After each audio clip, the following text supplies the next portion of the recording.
in a small forgotten village called Castellania, tucked into the hills of Piedmont, Italy, a boy was born on September 15, 1919, who no one could have predicted would one day be called the greatest cyclist who ever lived. His name was Angelo Fausto Coppi. There was no fanfare, no sign from the heavens. Just a poor farming family, hard soil, and a childhood shaped by hunger. Italy after the First World War was a country on its knees. Food was scarce. Malnutrition wasn't a statistic, it was a daily reality for families like the Coppas. Fausto grew up thin, fragile, almost sickly. Doctors who examined him later in life would find something startling. His bones, weakened by years of poor nutrition in childhood, were unusually brittle. This single fact would follow him his entire career, breaking his collarbones, his pelvis, his vertebrae again and again at the worst possible moments. But it also forged something else in him, a tolerance for pain that would become legendary. As a boy, Fausto worked as a butcher's delivery boy, pedaling a heavy iron bicycle up and down the region's brutal hills, delivering meat to villages scattered across the countryside. Nobody handed him a racing bike. Nobody trained him in an academy. He built his engine on those hills, alone, with a delivery basket rattling behind him, sweating under the weight of a job that had nothing to do with sport. But something was happening in those legs that no one could see yet. A local cycling enthusiast named Biagio Cavana noticed the boy. Cavana was no ordinary trainer. He was blind, a former masseur who had lost his sight but developed an almost supernatural sense for reading a rider's body with his hands. He would become Fausto's mentor, his second father, the man who believed in him before anyone else did. Cavana felt something in Coppi's legs that convinced him. This fragile, quiet boy from Castellania was different. In 1938, at just 18 years old, Fausto obtained his racing license. His first victory came shortly after, in a small race at Castello d'Orba, the kind of local event that history usually forgets. Nobody in that crowd knew they had just watched the opening chapter of a legend. 2 years later, in 1940, the impossible happened. Coppi was hired by the powerful Legnano team with a specific job: to support Gino Bartali, Italy's reigning champion, in his bid to win the Giro d'Italia. Coppi was the domestique, the helper, the sacrificial rider whose entire purpose was to protect the star. Then Bartali crashed and fell ill during the race. And the 20-year-old assistant, the quiet boy who wasn't even supposed to be racing for himself, seized the moment. He attacked. He climbed like no one had ever seen. And when the race ended, it was Fausto Coppi, at just 20 years old, standing as the youngest winner in the history of the Giro d'Italia. Italy had a new name to learn. But the world was about to fall apart, and this rising star was about to disappear into the chaos of a global war. A war that would test him in ways no mountain stage ever could. What happened next would either end his career before it truly began, or forge the unbreakable champion the world would come to know as Il Campionissimo, the champion of champions. Just as Fausto Coppi's name was beginning to echo across Italy, history intervened with brutal indifference. World War II was consuming Europe, and cycling, along with almost everything else that mattered to ordinary people, was pushed aside. In 1943, Coppi was conscripted into the Italian army and sent to fight in North Africa. Imagine it for a moment. A young man whose legs had just carried him to a national title, now carrying a rifle across the deserts of Tunisia. The bicycle that had defined his identity was replaced by a uniform. The roads of the Alps and the Apennines were replaced by war zones thousands of miles from home. It didn't take long before disaster struck. Coppi was captured by British forces and became a prisoner of war. For more than 2 years, the man who would later be worshipped by millions sat behind barbed wire, his fate completely out of his own hands. There were no training regimens in that camp, no races, no mountains to conquer. Just the slow, grinding uncertainty of captivity and the very real possibility that his cycling career, the one bright accomplishment of his young life, was already finished before it had truly started. Prisoners of war in that era often returned home physically diminished, psychologically scarred and years behind in whatever profession they had left behind. For an athlete, the toll can be even crueler. Muscles atrophy. Timing disappears. The explosive power that separates champions from amateurs erodes with every month away from competition. By any reasonable expectation, Fausto Coppi's story should have ended quietly there. Another promising talent swallowed by the war, remembered only as a footnote. A rider who won one Giro and then vanished into history. But Coppi was not built like other men, not physically, and certainly not mentally. When the war finally ended and he was released, he returned to an Italy that was also broken. Cities in ruins, an economy in collapse, a population desperate for something, anything to believe in again. And incredibly, in 1946, Fausto Coppi got back on a bicycle. What followed defied every expectation. Rather than a diminished shadow of his pre-war self, Coppi came back sharper, stronger and hungrier than ever. Veteran journalists who had covered the sport for decades would later describe the years between 1946 and 1954 as a period in which, once Coppi broke away from the peloton, he was simply never caught again. Not once. It was as if the years of hardship, hunger, and captivity had been distilled into pure, ruthless determination. He didn't just resume his career. He redefined what a professional cyclist could be. He studied nutrition scientifically, at a time when most riders ate and drank whatever tradition dictated. He obsessed over the mechanics of his bicycle, over aerodynamics, over recovery. He treated cycling less like a sport and more like a science to be mastered. Decades before marginal gains became a buzzword in professional sports, and waiting for him at the top of Italian cycling was a rival unlike any other. A man as devout and traditional as Coppi was modern and cosmopolitan. His name was Gino Bartali, and the collision between these two men would soon divide an entire nation. To understand what Fausto Coppi became, you first have to understand the man standing in his way. Gino Bartali. Devoutly Catholic, deeply conservative, fiercely loyal to tradition, Bartali was already a national hero when Coppi arrived on the scene as his young domestique in 1940. Where Bartali represented old, rural, religious Italy, Coppi represented something entirely different. Modern, scientific, unapologetically ambitious Italy. The Italy that was beginning to look toward the future rather than the past. Post-war Italy needed heroes. But more than that, it needed a story. A rivalry big enough to distract an exhausted nation from the rubble around it. Coppi and Bartali gave them exactly that. Fans didn't just pick a favorite rider. They picked a side, a worldview, an identity. You were either Coppiano or Bartaliano. And in bars, in churches, in family arguments across the country, the debate raged with the same intensity as any political dispute. Some historians would later compare the rivalry to the greatest sporting duels in history, the kind of decades-defining opposition seen between legendary rivals in other sports around the world. The tension wasn't manufactured for the cameras. It was real, personal, and at times bitter. These were two proud, brilliant athletes who genuinely competed for supremacy, who occasionally cooperated when the situation demanded it, and who occasionally sabotaged each other when pride got in the way. Their teams even split the loyalty of an entire national federation, forcing officials to walk a political tightrope between two camps that each believed their man was the rightful king of Italian cycling. Yet for all the animosity, there were also moments of surprising humanity between them. A famous photograph, taken during a Tour de France, shows the two fierce rivals passing a water bottle between each other on a mountain stage. A small, human gesture that historians still debate the meaning of decades later. Was it Coppi handing water to Bartali, or the other way around?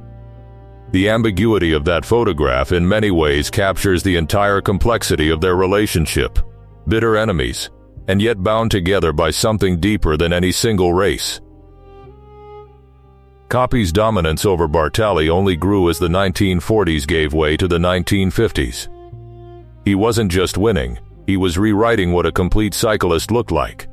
He could climb like a pure mountain specialist, time trial like a machine, and still find the tactical intelligence to outthink his rivals on nearly every terrain the sport could offer. Nobody before him had combined all these skills at such a devastating level.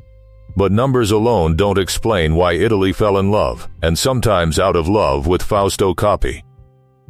It was the way he raced, solitary, almost cruel in his precision, capable of destroying an entire field of world-class riders and leaving them minutes behind on a single mountain stage, as if he were competing in a different race entirely. By the end of the decade, this rivalry would produce the two most extraordinary seasons of Coppi's career. Years so dominant that they would place him in a category no other Italian rider had ever reached.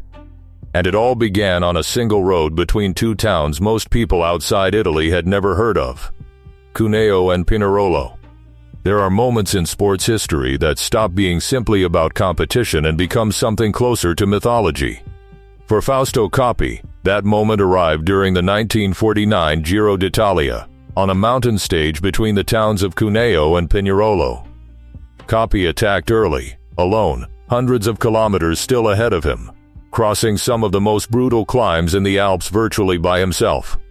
By the time he reached the finish line, he had built a lead of 11 minutes over his greatest rival, Gino Bartali.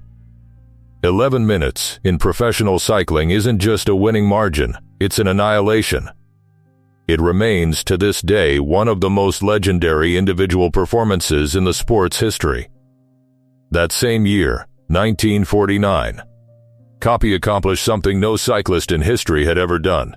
He won the Giro d'Italia and the Tour de France in the same calendar year. Today, with modern training, nutrition science, and recovery technology, the Giro Tour double is still considered one of the hardest achievements in professional cycling. In 1949, with primitive equipment, brutal unpaved mountain roads, and none of the medical support riders enjoy today, it was almost unthinkable. Coppi didn't just do it once. 3 years later, in 1952, he did it again. That second Tour de France victory produced another moment that would be etched permanently into cycling history. Stage 11 of the 1952 Tour finished at the summit of Alpe d'Huez, the very first time in Tour history that a stage ended at a mountaintop finish, a format that would go on to define some of the greatest days in the race's future. Coppi won that stage by 1 minute and 20 seconds, seizing the yellow jersey by a mere 5 seconds over his closest challenger. He wasn't finished. The very next day, Coppi simply obliterated the field, crossing 3 of the most feared climbs in the Alps, the Croix de Fer, the Galibier and the Montjambre, in first position, arriving at the finish in Sestriere a staggering 7 minutes ahead of everyone else. The race for the yellow jersey, for all practical purposes, was over. Nobody in that Tour de France had a plan for a rider capable of performances like that on consecutive days. By the time his career reached its peak, Coppi's list of achievements had become almost absurd in scope. 5 Giro d'Italia titles, a record shared with only 2 other riders in history. 2 Tour de France victories, the 1953 World Championship, 5 victories at the Giro di Lombardia, 3 wins at Milan, San Remo, a Paris-Roubaix title, a Flèche Wallonne victory, and, in 1942, an hour record on the track that stood for over a decade. His countrymen gave him a nickname that captured all of it: Il Campionissimo, the champion of champions. Cycling had never before seen a rider capable of winning across every discipline the sport offered: climbing, time trialing, sprinting, one-day classics, grand tours. Some of his own rivals and teammates would later say that Coppi didn't just win races. He changed the very method by which cycling was approached, turning what had been an instinctive, almost reckless sport into a calculated science of the human body's limits. But the same man who had conquered every mountain in Europe was about to face a battle he could never win on a bicycle. One that would happen far from any race course, in the court of Italian public opinion. By the early 1950s, Fausto Coppi was untouchable on a bicycle. Off the bicycle, his life was about to collapse into one of the most explosive scandals post-war Italy had ever witnessed. Coppi was married to a woman named Bruna Ciampolini, and by conservative Italian standards of the era, his private life should have remained exactly that. Private, quiet, unremarkable. But in 1953, Coppi met a woman named Giulia Acchini, the wife of one of his own fans. What began as an acquaintance turned into a passionate love affair, one that Coppi made no serious effort to hide. In Catholic, deeply traditional 1950s Italy, adultery wasn't simply frowned upon socially. It was at the time technically a criminal offense. Divorce did not even legally exist in the country yet. A national hero, a man children were told to admire, was now conducting a public affair with a married woman, in open defiance of the church, the law, and the entire moral framework post-war Italian society was clinging to for stability. The press, predictably, went into a frenzy. Acchini was given a cruel nickname by journalists and the public, La Dama Bianca, the White Lady, a reference to a pale coat she had worn when photographed at one of Coppi's races. The nickname was meant as an insult, and it stuck for the rest of her life. Newspapers hounded the couple relentlessly. The Vatican itself weighed in publicly, with clergy condemning the relationship from pulpits. Acchini was even briefly arrested and prosecuted, a stunning demonstration of how seriously Italian authorities treated what would in most of the world today be considered an entirely private matter. Coppi, a man who had spent his entire adult life mastering the discipline of his body on a racecourse, found himself utterly unable to control the narrative being written about his personal life. The same newspapers that had once celebrated him as a national treasure now painted him as a public sinner. A man who had betrayed not just his wife but the moral fabric of the nation itself. It's worth pausing here to understand something crucial about Coppi. This was a man of contradictions.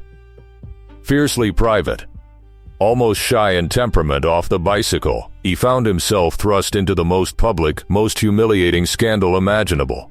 Not because of anything he did in competition, but because of who he loved. And unlike a bad stage in a mountain race, there was no way to simply attack again tomorrow and erase the damage.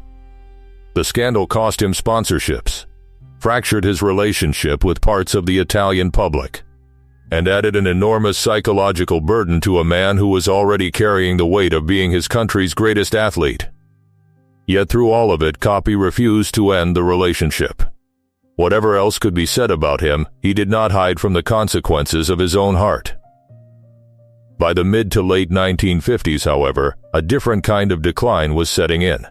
One that had nothing to do with scandal and everything to do with time. The unbeatable machine that had crushed every rival on every terrain in Europe was, quietly and inevitably, beginning to slow down.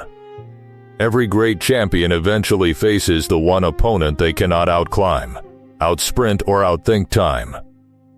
By the late 1950s, Fausto Coppi was no longer the devastating, untouchable force who had once dropped entire fields on a single mountain pass.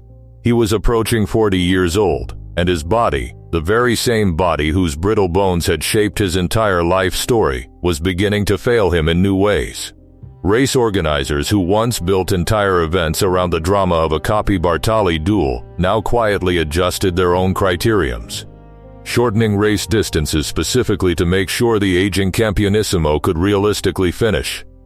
It was a small, almost tender gesture from a sport that had built its modern identity on his shoulders, but it was also an unmistakable sign of decline. The man who had once made a mockery of the toughest mountain stages in cycling was now, in the words of those who watched him closely in his final seasons, simply clinging on.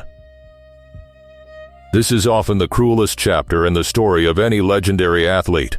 Not the dramatic crash, not the sudden defeat, but the slow, visible erosion of greatness in front of a public that remembers exactly what that same body used to be capable of. Fans who had once watched him solo away from the entire Giro d'Italia peloton now watched him struggle to stay with the main group in races he would have dominated a decade earlier. And yet, Coppi didn't fully retire. Riders of his era, even in decline, could still earn significant income by appearing at smaller regional races and exhibition events. criteriums that traded pure competitive intensity for spectacle, appearance fees, and the simple thrill fans got from watching a legend, even a fading one, ride past them one more time. For a man whose entire identity, for over 2 decades, had been built around competitive cycling, walking away completely may have felt like a kind of death in itself. It was this world, the world of exhibition races, celebratory rides, and goodwill tours designed to trade on a legend's name rather than his current form, that brought Fausto Coppi an invitation near the end of 1959. A newly independent African nation, Upper Volta, today known as Burkina Faso, wanted to celebrate its independence with a spectacle, a cycling criterium in its capital city, Ouagadougou, followed by a hunting excursion, featuring some of the biggest names in European cycling. Coppi accepted. So did other legends of the era, Jacques Anquetil, Louison Bobet, and Rafał Gimignani among them. It was meant to be a celebratory trip, a bit of racing, a bit of hunting, a bit of goodwill diplomacy between Europe and a young African nation eager to mark its place on the world stage. Nobody involved could possibly have known that this trip, this seemingly minor, almost forgettable footnote in the career of a fading champion, would become the single most consequential decision of Fausto Coppi's entire life. Not a mountain stage, not a rival attack. A hunting trip in West Africa was about to end everything. In December 1959, Fausto Coppi traveled to Upper Volta at the invitation of the country's leadership, joining a group of the era's greatest cyclists for a criterium race through the streets of Ouagadougou, celebrating the young nation's recent independence. It was framed as a joyful occasion, European celebrities lending their star power to a new African nation's moment of pride, mixing sport with diplomacy and, for the riders themselves, a bit of adventure. After the race, several of the cyclists, including Coppi and his French rival-turned-friend Rafał Gimignani, joined a hunting excursion into the nature reserves outside the capital, in areas known as Feta and Gorma and Palma. By several accounts, Coppi wasn't even particularly interested in the hunting itself. He reportedly preferred photographing the local wildlife and speaking with villagers over shooting animals, and had even begun dreaming aloud about one day selling bicycles bearing his own name across the African continent. But the accommodations during this excursion were basic, remote, and critically lacked proper mosquito netting. Gimignani later recalled sharing a room with Coppi that was infested with mosquitoes throughout the night. Neither man thought much of it at the time. Mosquito bites, in the moment, seemed like nothing more than an unpleasant inconvenience of traveling through rural West Africa.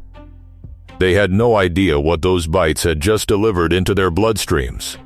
Both men flew back to Europe before Christmas 1959, returning to their normal lives, their families, their routines. And then, almost simultaneously, both Coppi and Gimignani fell seriously ill. High fevers, exhaustion, the unmistakable symptoms of a body under severe internal attack. It was in fact malaria, a preventable and, if caught early, entirely treatable disease, contracted from the mosquitoes in that unprotected hunting lodge. Here is where the two men's stories diverge in a way that would determine who lived and who died. In France, doctors treating Rafał Gimignani quickly and correctly diagnosed malaria. He was treated immediately with quinine, the standard and effective treatment for the disease at the time. Even so, his condition was severe enough that he spent 8 days in a coma, later telling reporters he considered himself something close to a miracle survivor. When he finally woke up, his wife had to tell him the news that would haunt him for the rest of his life: Fausto was dead.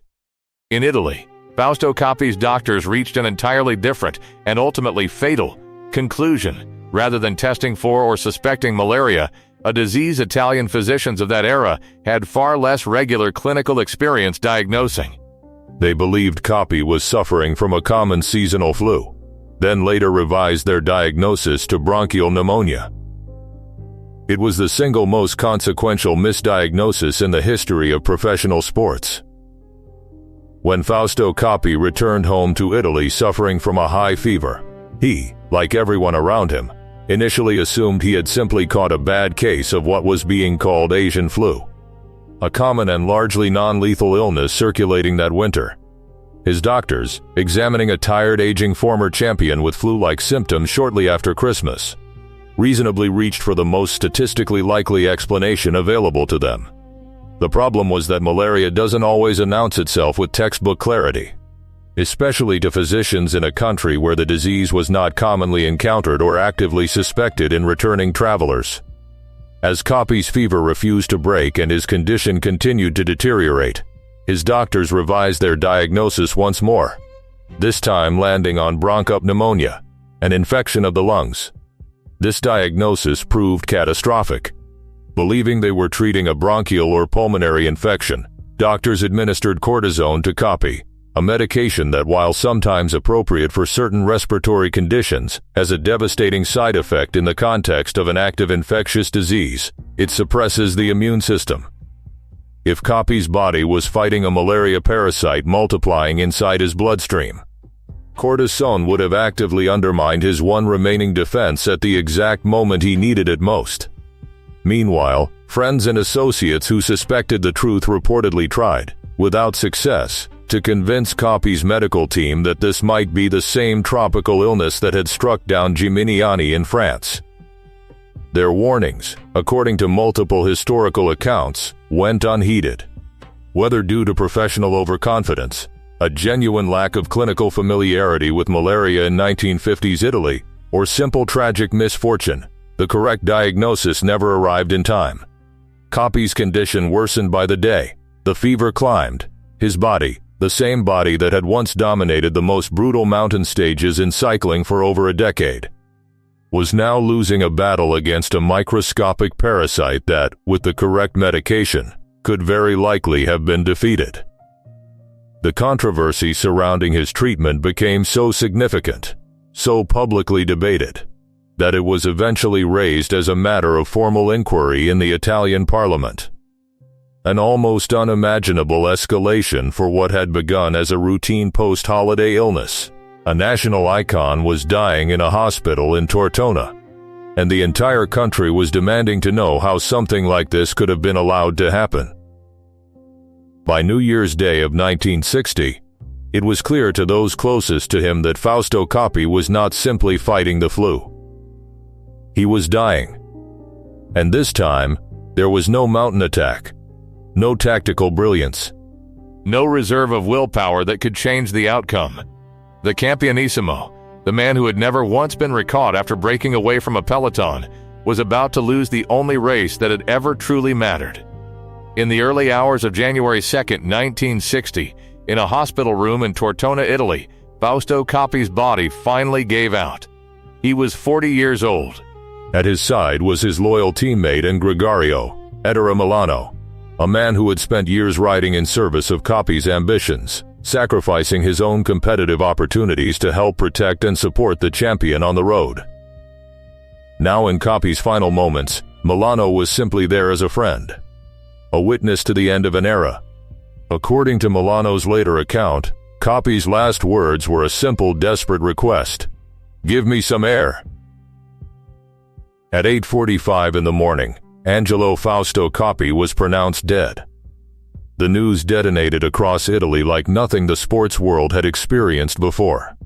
This was not simply the death of an athlete, it was the death of a symbol, a man who had come to represent both the shattered, impoverished Italy of the war years and the modern, ambitious nation that had risen from its ashes. Radio broadcasts interrupted regular programming. Newspapers across Europe ran the story on their front pages. His funeral in Castellania drew enormous crowds. Mourners who had once cheered him on mountain passes now gathered to say goodbye to a man taken far too soon by an illness that, under different circumstances, should never have been fatal. In the aftermath, questions lingered that no autopsy could fully resolve.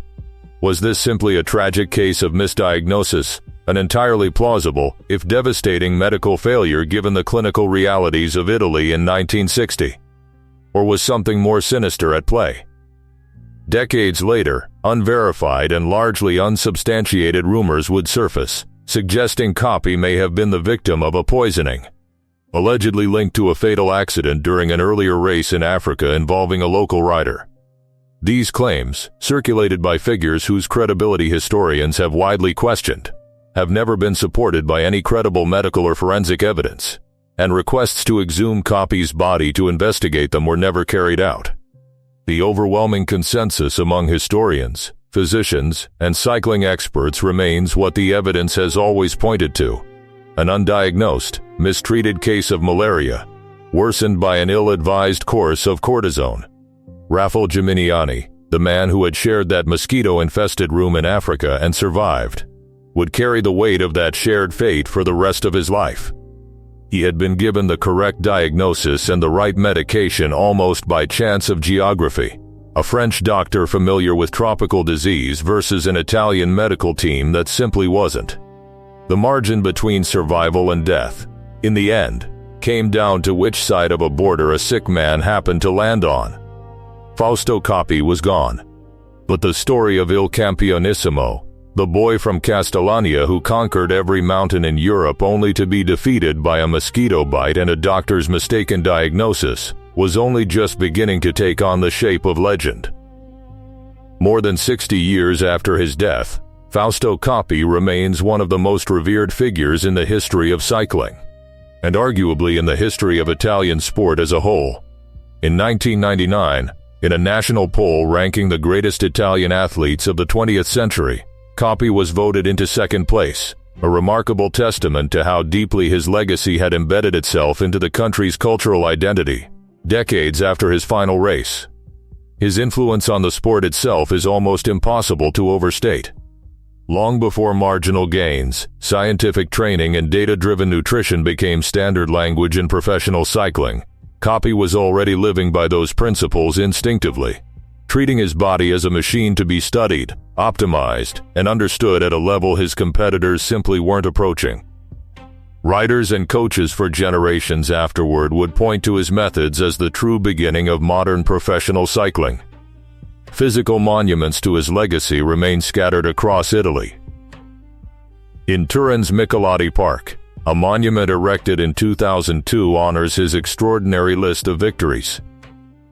Every year, at the Giro d'Italia, riders compete for the Cima Coppi, a special designation and bonus awarded to the first cyclist to reach the highest mountain summit included in that year's race, a permanent tribute built directly into the sport's most prestigious Italian event. Each June, an event called La Mitica invites amateur cyclists on vintage bicycles to retrace the roads of Castellania that Coppi once trained on, keeping his memory alive not through statues alone but through the shared physical experience of the roads themselves.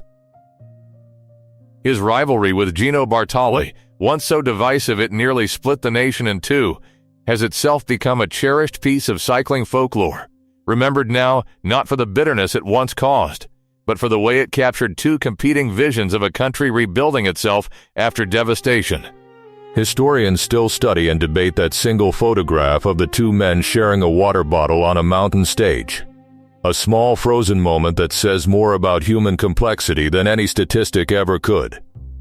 And then there is the tragedy itself, the medical error that ended his life, which continues to serve as a sobering historical case study, cited even today in discussions about the critical importance of accurate and timely diagnosis, particularly for diseases like malaria that can present with deceptively common flu-like early symptoms.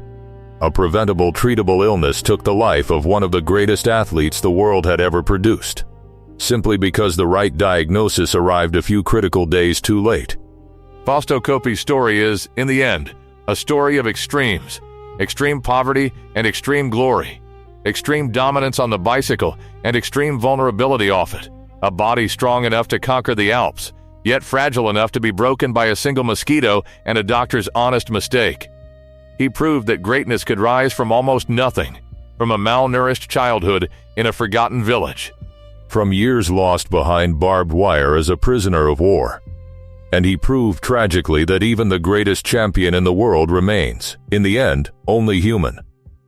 66 years after his death, the roads of Piedmont still remember him.